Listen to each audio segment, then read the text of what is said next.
Episode 100. We have the wait staff here. They're That's right. coming along with the silver platter. What do we got?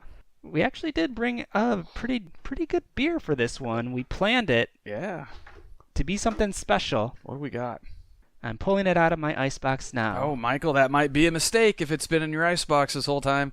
Well, yeah, so I'm gonna let it wasn't by any ice. Oh, so. okay.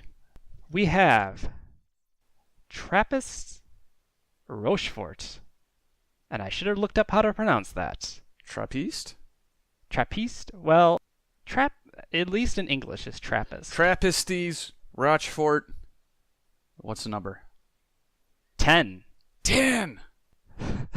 So this is an authentic Trappist product. Ooh.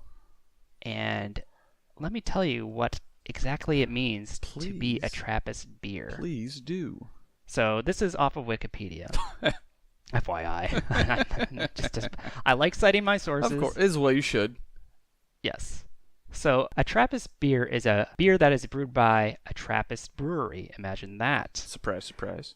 To be a Trappist brewery, you have to be recognized by the International Trappist Association.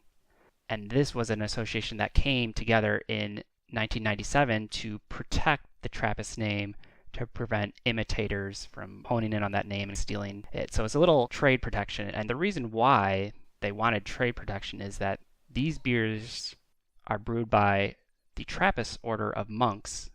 So these are all made by monks. The rules actually specify it has to be. Yes. Sort of like tequila in that respect. Right. To be called champagne or tequila, to be authentic, you have to come from a certain region and meet certain standards. But these date back, the oldest one, which we have, dates back to the 1500s. A lot of them, these breweries, popped up in the 1800s. They wanted to protect that tradition, so they created this association to do that. So currently there's only 11 monasteries that can brew Trappist beers, so 11 different breweries.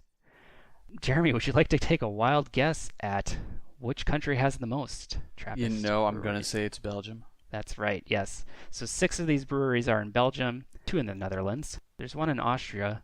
There's actually 1 in the United States. And there's 1 in Italy.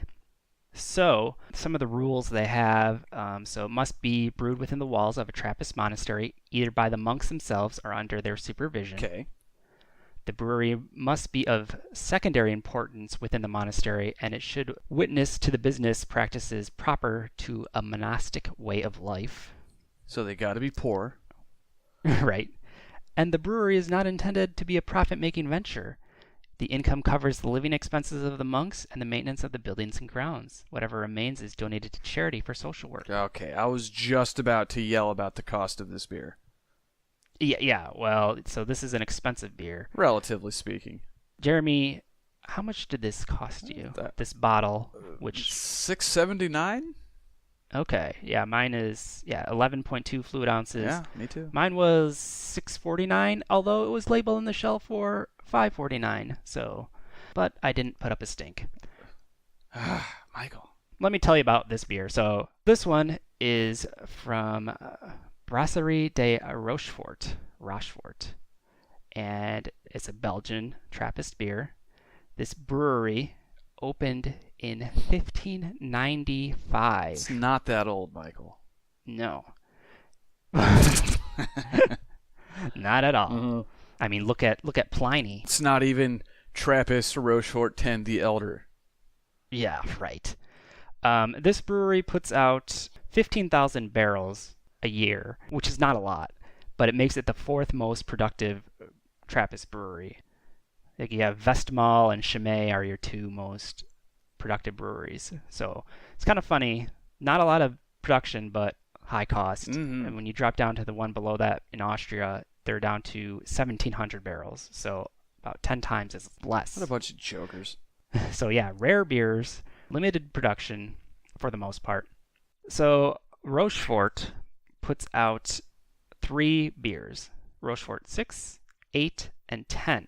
Mm-hmm. So we have the 10 here. We do.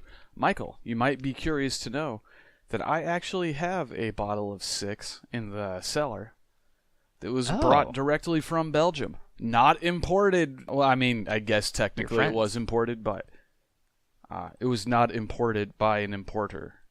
Smuggled across Right. international lines, James Bond style. Nice. We have the 10, Michael. Tell me about this. We have the 10. So the 10 has a blue cap. Mm-hmm. It's a dark beer.